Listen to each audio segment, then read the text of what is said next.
Hello, bachcho. Let's read the question. The question says a parallel plate capacitor of capacitance C remains connected across a supply voltage of V volts.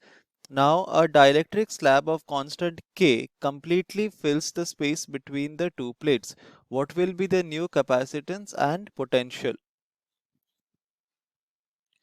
So,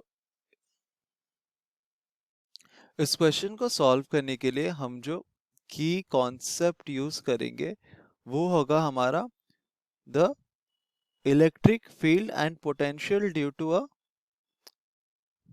capacitor without a dielectric slab. तो पहले हम without a dielectric slab हमारा potential और electric field क्या होता है capacitor के लिए वो फाइंड आउट करेंगे और उसको रिलेशन में यूज करेंगे to find out with the dielectric slab. तो जब हमारा डाइलेक्ट्रिक स्लैब नहीं होता हमारा कैपेसिटर जो होता है वो कुछ इस तरह से दिखता है. हमारे पास दो प्लेट्स होते हैं, कंडक्टिंग प्लेट्स होते हैं इस तरह से, और इन दोनों के बीच का जो मीडियम होता है वो एयर होता है. ठीक है, ये फिल्ड विद एयर होता है. इनका एरिया ऑफ क्रॉस सेक्शन ये होता है और इनका डिस्टेंस ऑफ सेपरेशन हमने अज्यूम किया है इक्वल टू डी होता है. अब हम क्या करते हैं, इसको अक्रॉस अ पोटेंशियल अप्लाई करते हैं इसके अक्रॉस. ठीक है, और ये होता है इक्वल टू वी. तो इस केस पे हमारा capacitance of the capacitor C कितना होता है, ये हो जाता है A epsilon not by d. ठीक है, ये होता है हमारा नॉर्मल केस में. जब हमारा तो नॉर्मल केस में क्या होता है, ये हमारा पॉजिटिवली चार्ज होता है और ये नेगेटिवली चार्ज होता है. और हमारा इलेक्ट्रिक फील्ड इस डायरेक्शन में होता है टुवर्ड्स द राइट. ये होता है हमारा डायरेक्शन ऑफ इलेक्ट्रिक फील्ड. अब हम क्या कर रहे हैं, अब हम सेम हमारा जो पहले सिस्टम जैसे दिख रहा था वैसे ही होगा. हमारे पास दो कंडक्टिंग प्लेट्स है, एरिया ऑफ क्रॉस सेक्शन उनका सेम रहता है. लेकिन ये जो डी डिस्टेंस था, जो सेपरेशन डिस्टेंस था बीच में हमारा मीडियम एयर था, अब इसको हमने क्या किया, it is filled with now a dielectric slab. तो हम कह सकते हैं कि हमारा डाइलेक्ट्रिक स्लैब का जो थिकनेस होगा वो होगा इक्वल टू टी. तो ये इसको हमने क्या किया, इस फ्री स्पेस को हमने एक डाइलेक्ट्रिक स्लैब से फिल अप कर दिया. तो एक डाइलेक्ट्रिक स्लैब क्या होता है, तो हम यहाँ पे लिख सकते हैं डाई इलेक्ट्रिक स्लैब.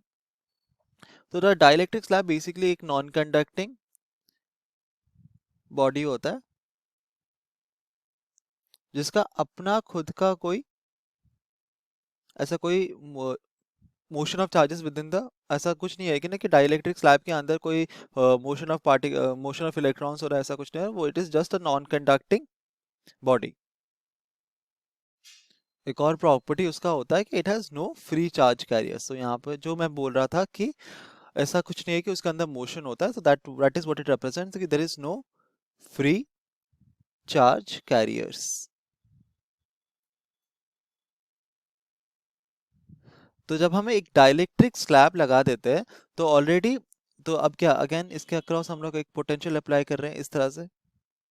ठीक है, तो ऑलरेडी बिकॉज जब हमारा डाइलेक्ट्रिक नहीं होता तब हमारा एक एग्जिस्टिंग इलेक्ट्रिक फील्ड हो जाए टुवर्ड्स द राइट. तो दिस इलेक्ट्रिक फील्ड, इस इलेक्ट्रिक फील्ड की वजह से क्या होता है, हमारे डाइलेक्ट्रिक के इनसाइड ना क्या होता है, वो पोलराइज्ड हो जाता है. पोलराइज हो जाने का मतलब कि इसके अंदर अब क्या होता है, बिकॉज ऑफ द पोलराइजेशन हमारा एक ऑपोजिट डायरेक्शन में इलेक्ट्रिक फील्ड इंड्यूस हो जाता है. ठीक है, तो हम देखते हैं कि बिकॉज ऑफ द सोर्स हमारा टुवर्ड्स द राइट एक इलेक्ट्रिक फील्ड है और बिकॉज ऑफ द पोलराइजेशन एक इंड्यूस इलेक्ट्रिक फील्ड हो जाएगा जो कि इन द ऑपोजिट डायरेक्शन होगा. तो हम देखते हैं कि क्योंकि दोनों इलेक्ट्रिक फील्ड का डायरेक्शन डिफरेंट है, ऑपोजिट है, तो हमारा नेट इलेक्ट्रिक फील्ड हम क्या बोल सकते हैं, वो हमारा डिक्रीज कर जाएगा. जैसे ही हम एक डाइलेक्ट्रिक को इंसर्ट करते हैं तो हम देखते हैं कि नेट इलेक्ट्रिक फील्ड जो है हमारे कैपेसिटर को वो डिक्रीज कर रहा है. तो अगर नेट इलेक्ट्रिक फील्ड डिक्रीज कर रहा है इसका मतलब इसका कैपेसिटेंस इंक्रीज करेगा. और ये किस तरह से इंक्रीज करता है, अब जब हम डाइलेक्ट्रिक डाल देते हैं इसका कैपेसिटेंस हो जाता है k times a epsilon not d. यहाँ पर k क्या है, k है हमारा simply constant of the body which is dielectric constant. So when I say कि ये constant of the body है, इसका मतलब ये basically nature of the material के ऊपर डिपेंड करता है कि हम कौन सा मटेरियल यूज करें एज अ डाइलेक्ट्रिक, उसके नेचर के ऊपर डिपेंड करता है. और हर एक मटेरियल के लिए वो अपना खुद का एक कांस्टेंट वैल्यू होता है. तो हम देखते हैं कि हमारा जो नया कैपेसिटेंस होगा जब हम डाइलेक्ट्रिक इसमें इंसर्ट करते हैं वो हो जाता है C dash is equal to K times A epsilon not D। और A एप्सिलॉन नॉट D क्या है? ओरिजिनल कैपेसिटेंस जब हमारा मीडियम ऑफ सेपरेशन एयर था, तो हम देखते हैं कि नया capacitance is K times C। अब हम पोटेंशियल के बारे में बात करेंगे। हमें पता है कि जो रिलेशन होता है इलेक्ट्रिक फील्ड और पोटेंशियल के बीच में, वो क्या होता है? Electric field is equal to minus of dv by dr, जो कि होता है कि इलेक्ट्रिक फील्ड होता है हमारा पोटेंशियल का gradient function.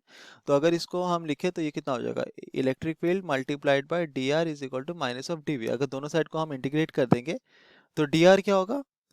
E multiplied by dr। इस केस में अगर हमारे पास दो कंडक्टिंग प्लेट्स है जो कि कैपेसिटर की तरह एग्जिस्ट करते हैं, तो dr हो जाएगा simple distance of separation d, और dv हो जाएगा माइनस ऑफ v। तो इससे हम कह सकते हैं कि हमारा जो पोटेंशियल होगा वो हो जाता है minus of e times d। और हम देखते हैं कि हमारा जो इलेक्ट्रिक फील्ड जो होता है हमारा, इन केस ऑफ जब हम एक डाइलेक्ट्रिक इंसर्ट करते हैं विद इन द कैपेसिटर, हमने देखा था कि एक electric field towards right exist करता है और एक लेफ्ट की तरफ एग्जिस्ट करता है, जिसकी वजह से हमारा जो नेट इलेक्ट्रिक फील्ड है वो क्या हो रहा है? वो डिक्रीज कर जाता है।